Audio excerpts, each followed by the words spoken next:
Amalan wudhu ini perlu kita terapkan di dalam sepanjang hidup kita, setiap saat, setiap hari. Karena ini adalah awal dari kebiasaan kita untuk selalu mensucikan jiwa kita, pikiran kita, tubuh jasmani kita, emosi kita dengan energi dan amalan wudhu.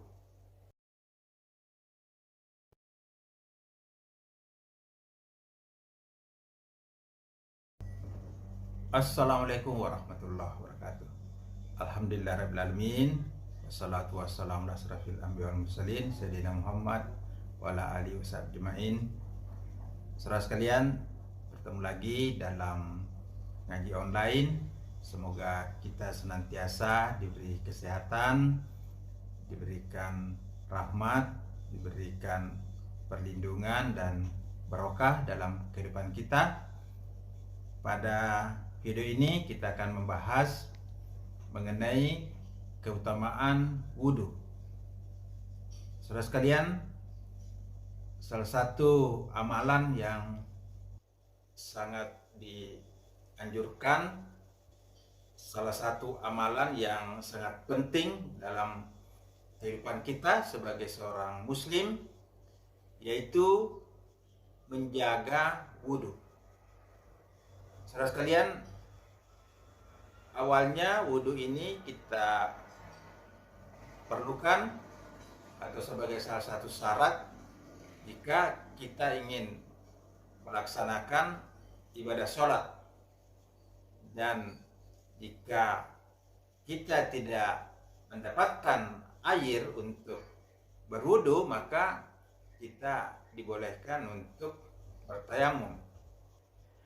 Kita bisa melihat perintah sholat dan wudhu ini di surah Al-Maidah ayat 6, yang artinya, wahai orang-orang yang beriman, apabila kalian hendak melaksanakan sholat, maka basuhlah wajah kalian dan tangan kalian sampai ke siku, dan sapulah kepala kalian, dan basuh kedua kaki kalian sampai kedua mata kaki. Jika kalian junub, maka mandilah. Dan jika kalian sakit atau dalam perjalanan, atau kembali dari tempat buang air, atau menyentuh perempuan, lalu kalian tidak memperoleh air, maka bertayamumlah dengan debu yang baik atau suci. Usaplah wajah kalian dan tangan kalian dengan debu itu. Allah tidak ingin menyulitkan kalian, tetapi Dia hendak membersihkan kalian dan menyempurnakan nikmat-Nya bagi kalian, agar kalian bersyukur. Quran surah Al-Maidah ayat 6. Saudara sekalian, jelas bahwa wudhu ini merupakan satu perintah untuk kita laksanakan di dalam menjalankan ibadah sholat. Namun sebagai muslim, amalan wudhu ini perlu kita terapkan di dalam sepanjang hidup kita, setiap saat, setiap hari. Karena ini adalah awal dari kebiasaan kita untuk selalu mensucikan jiwa kita, pikiran kita, tubuh jasmani kita, emosi kita dengan energi dan amalan wudhu. Jadi wudhu bukan hanya kita perlukan saat kita ingin sholat menghadap kepada Sang yang Maha Suci, Zat yang Maha Sempurna, menghadap Allah, sehingga kita perlu kesucian lahir batin, sehingga kita perlu wudhu. Namun wudhu ini juga sebenarnya diperlukan dalam kehidupan sehari-hari kita, di mana kita akan berinteraksi dengan orang lain, di mana kita akan mengelola profesi kita, pekerjaan kita, lingkungan di sekitar kita yang memerlukan kesucian, kebersihan dari diri kita, sehingga kita bisa melakukan apapun dalam kehidupan kita dengan memberikan maslahat, memberikan kebaikan, memberikan keutamaan bagi orang lain dan lingkungan sekitar kita. Saudara sekalian, apa keutamaan wudhu jika kita lakukan setiap saat? Ya, menjaga wudhu sejak kita bangun pagi, kemudian terus menjaga wudhu sampai kita sholat duhur, kemudian kita menjaga wudhu sampai salat asar. Kalau wudhunya batal, begitu selesai kita memperbarui lagi wudhu kita sampai salat maghrib. Jika dalam proses itu wudhu kita batal, maka kita perbarui lagi pada salat maghrib. Kemudian kita lakukan salat isya, kita perbarui lagi jika wudhu kita batal. Dan setelah salat isya kita ambil wudhu lagi, ya, sambil kita berangkat tidur. Di dalam tidur kita ada wudhu sampai kita bangun untuk melaksanakan sholat tahajud, sampai kita bangun melaksanakan sholat subuh. Di situ kita ada wudhu, mempertahankan wudhu sampai kita beraktivitas lagi di pagi hari, pergi ke kantor dengan tetap menjaga wudhu sampai masuk waktu duhur, kita masih punya wudhu. Jadi selama 24 jam kita menjaga wudhu, karena wudhu ini adalah satu pakaian kita, pakaian kesucian kita secara jasmani, secara emosional, secara rohani. Jadi wudhu ini adalah salah satu ciri orang-orang yang telah mencapai suatu tingkat kesucian, karena dengan wudhu ini menjaga tubuh jasmani kita, emosi kita, dan hati kita, spirit kita dari sifat-sifat yang kotor, selama kita menjaga nilai-nilai wudhu itu dalam diri kita. Saudara sekalian, di dalam satu hadis Nabi kita, baginda Nabiullah Muhammad SAW bersabda, artinya, sesungguhnya umatku akan dipanggil pada hari kiamat dalam keadaan wajah, tangan dan kakinya bersinar cemerlang karena bekas wudhu. Maka barang siapa di antara kalian yang mampu memperpanjang sinarnya, maka hendaklah dia melakukannya. Hadis lainnya dari Abu Hurairah radhiyallahu anhu, beliau berkata, saya mendengar kekasihku Rasulullah sallallahu alaihi wasallam bersabda, artinya, perhiasan seorang mukmin akan sampai pada tempat-tempat yang dibasahi oleh air wudhu. Selanjutnya kita juga bisa mendapatkan keutamaan wudhu berdasarkan hadis dari Utsman bin Affan radhiyallahu anhu. Beliau berkata, Rasulullah sallallahu alaihi wasallam bersabda, yang artinya, barang siapa berwudhu lalu membaguskan wudhunya, maka kesalahan-kesalahannya keluar dari jasadnya hingga keluar dari bawah kukunya. Diriwayatkan oleh Muslim. Saudara sekalian, ini keutamaan wudhu besar sekali, bukan hanya untuk kehidupan dunia, tapi wudhu ini nanti akan mengantarkan kita sampai di akhirat dengan satu cahaya, di mana setiap orang membutuhkan cahaya itu sebagai satu rahmat dari Allah.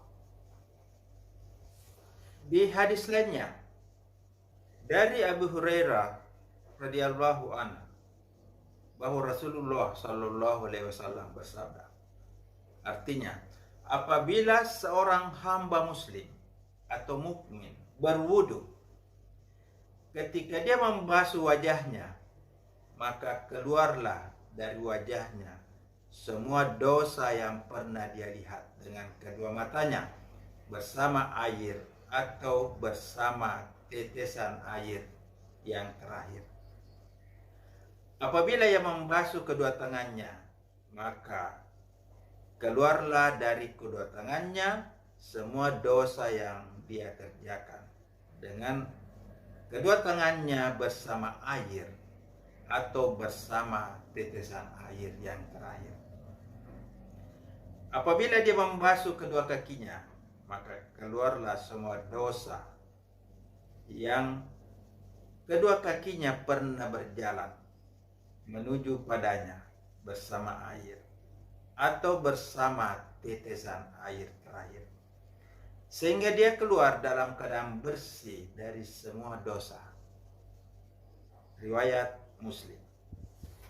Jadi saudara sekalian, salah satu terapi spiritual orang-orang yang memiliki banyak dosa dalam dirinya, mengalami banyak kesulitan dalam hidupnya. Kalau dosa itu tidak diampuni di dunia, maka kesulitan itu nanti akan sampai di hari kemudian. Maka dosa itu harus dikeluarkan melalui wudu. Ketika kita berwudu, maka dosa-dosa yang ada pada tangan, pada wajah, ya, di wajah ini paling banyak ini panca indera, ya, di situ ada mata, di situ ada hidung, di situ ada telinga, ya, di situ ada mulut, ya, di situ dosa-dosa dikeluarkan, karena itu wajah itu mengandung banyak dosa, ya, jika tidak bisa dikendalikan. Dengan wudhu dosa-dosa itu dikeluarkan. Kemudian ketika kita membasuh kaki, maka dosa itu juga keluar, sehingga seluruh dosa-dosa ini insya Allah diampuni oleh Allah jika kita berwudhu dengan ikhlas dan membawa nilai-nilai wudhu itu senantiasa dalam kehidupan kita. Jadi manfaat wudhu ini banyak sekali, ya. Dan kita menganjurkan wudhu ini jangan cuma saat kita mau sholat saja. Jadi kita wudhu ini adalah kebiasaan kita sepanjang hari, ya. Wudhu kita ini tidak pernah batal. Kalau batal segera diperbarui. Dan itu wudhu kita 24 jam. Saudara sekalian, masih ada hadis yang akan kita sebutkan mengenai keutamaan dan keistimewaan wudhu ini supaya dapat memperbesar kecintaan dan motivasi kita untuk melakukan dalam kehidupan kita. Dari Umar bin Khattab radhiyallahu anhu, dari Nabi Muhammad sallallahu alaihi wasallam, beliau bersabda, tidak ada seorang pun dari kalian yang berwudu dengan bersungguh-sungguh atau menyempurnakan wudunya, kemudian berdoa, asyhadu an la ilaha illallah wahdahu la syarikalah wa asyhadu anna muhammadan abduhu wa rasuluh. Saya bersaksi bahwa tiada Tuhan yang berhak disembah kecuali Allah SWT. Tidak ada sekutu baginya. Dan saya bersaksi bahwa Muhammad adalah hamba dan utusannya. Melainkan dibukakan untuknya pintu-pintu surga yang 8 dan boleh masuk dari pintu mana saja yang dia sukai. Diriwayatkan oleh Muslim. Masya Allah, ini wudhu istimewa sekali, ya. Orang yang muslim, mukmin, berwudhu, setelah berwudhu membaca doa, asyhadu an la ilaha illallah wa la syarikalah wa asyhadu anna Muhammadan abduhu wa rasuluh. Maka pada saat itu dibukakan padanya 8 pintu sorga, dan dia boleh masuk dari pintu mana saja yang dia sukai. Jadi setelah kita wudhu, kita berdoa ini ya, asyhadu an la ilaha illallah wa la syarikalah wa asyhadu anna Muhammadan abduhu wa rasuluh. Biasanya doa ini ditambah lagi ya, dari arti misi, menambahkan. Kita berdoa lagi, Allahumma ja'alni minat tawwabina wa ja'alni minal mutatahhirin. Ya Allah, jadikanlah aku orang yang senantiasa bertobat, dan jadikanlah aku senantiasa orang-orang yang bersuci. Ya, ini di dalam Al-Quran juga disebut, innallaha yuhibbut tawwabina wa yuhibbul mutatahhirin. Nah, jadi Allah mencintai orang yang bertobat dan orang yang bersuci. Nah, saudara sekalian, biasanya setelah kita berdoa, kita juga membaca ayat kursi. Jadi setelah kita berwudu, kita baca doa, asyhadu an la ilaha illallah wa la syarikalah wa asyhadu anna Muhammadan abduhu wa rasul. Kemudian kita baca doa selanjutnya, Allahumma ja'alni minat tawwabina wa ja'alni minal mutatahhirin. Kemudian setelah itu kita baca ayatul kursi. Maka insya Allah wudu kita akan lebih lengkap ya, lebih utama dan lebih sempurna insya Allah. Nah, saudara sekalian, inilah keutamaan wudu yang sangat luar biasa. Ketika kita melakukan ibadah wajib, kita berwudu. Ketika kita melakukan seluruh kegiatan aktivitas kehidupan kita dengan wudu, maka itu akan menjadi barokah. Kita pergi mengajar, kita pergi berdagang, berbisnis, ya, kita pergi melakukan aktivitas kita mengiringinya dengan wudu. Sehingga ketika kita berzikir, ketika kita bekerja, itu menjadi ibadah. Dan setiap saat kita bisa melakukan ibadah. Misalnya kita mau sholat sunnah, ya kita tinggal sholat aja, karena wudu sudah ada. Kita mau baca Quran, ya tinggal kita baca aja, karena kita sudah ada wudu. Terus kalian, semoga barokah. Demikian ngaji online pada kesempatan ini, semoga bermanfaat. Subhanakallahumma bihamdik, asyhadu an la ilaha illa anta, astaghfiruka wa atubu ilaik. Assalamualaikum warahmatullahi wabarakatuh.